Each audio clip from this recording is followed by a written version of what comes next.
గణపతి ఆ తర్వాత నంబాల కేశవరావు ఆ తర్వాత ఇప్పుడు మరో తెలుగువాడు మావోయిస్టు పార్టీకి కొత్త సారథిగా వచ్చాడు. దానికి సంబంధించిన బ్రేకింగ్ ఇది.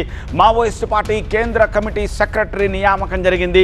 కరీంనగర్ జిల్లాకు చెందిన తిప్పిరి తిరుపతిని నియమిస్తూ నిర్ణయం తీసుకుంది. నంబాల కేశవరావు మరణం తర్వాత తిప్పిరి తిరుపతిని నియమించింది మావోయిస్టు పార్టీ. తిప్పిరి తిరుపతి కరీంనగర్ జిల్లాకు చెందిన వ్యక్తి. మావోయిస్టు ఉద్యమంలో చురుగ్గా ఉంటారు. మావోయిస్టుగా ఎన్నో దాడుల్లో పాల్గొన్న వ్యక్తి ఆయన. 2010 ఏప్రిల్లో దంతేవాడలో 75 మంది సిఆర్పిఎఫ్ జవాన్లను హతమార్చిన ఆపరేషన్లో తిరుపతికి హస్తం ఉన్నట్టుగా తెలుస్తోంది.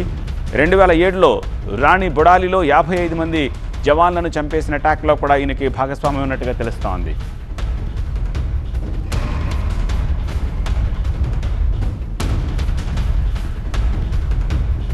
దీనికి సంబంధించి మరింత సమాచారం అందించేందుకు మా ప్రతినిధి విజయ్ ప్రస్తుతం మనకి ఫోన్ లైన్లో అందుబాటులో ఉన్నారు. విజయ్, ఆయన నేపథ్యం పూర్తిగా ఏమిటి, అలాగే ఇప్పుడు ఎంత యాక్టివ్గా ఉన్నట్టు, అలాగే ఉద్యమాన్ని అణిచేస్తాము పక్కన ఆపరేషన్ కగారు చేపట్టి అంటూ ఉన్న టైంలో ఈ నియామకం బయటకు ఎలా వచ్చింది, దీని గురించి మీ దగ్గర ఉన్న పూర్తి ఇన్ఫర్మేషన్ చెప్పండి.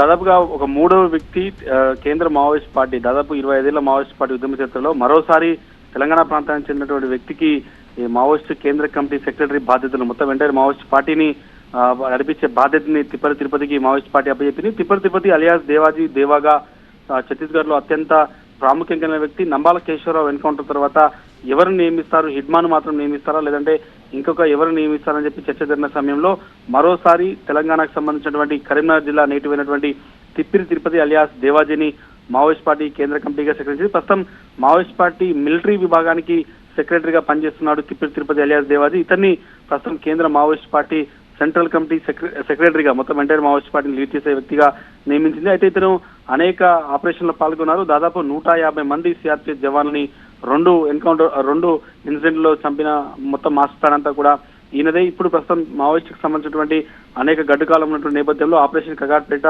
వచ్చే సంవత్సరం జూలై లోపు ఎంటైర్ మావోయిస్టులను లేకుండా చేస్తామని ప్రకటించిన వేళ తెలంగాణ ప్రాంతానికి సంబంధించినటువంటి ఈ తిప్పిరి తిరుపతిని నియమించడం మాత్రం కొంత వ్యూహాత్మకంగా చెప్పుకోవచ్చు. ఎందుకంటే ఇప్పటికే సెంట్రల్ మావోయిస్ట్ పార్టీలో కూడా ఇంకా 11 మంది తెలంగాణ మావోయిస్టు సెంట్రల్ కమిటీ సభ్యులు ఉన్నారు. కాబట్టి తిప్పిరి తిరుపతి నియామకం మాత్రం తెలంగాణలో కొంత కీలకంగా చెప్పుకోవచ్చు. రైట్ విజయ్.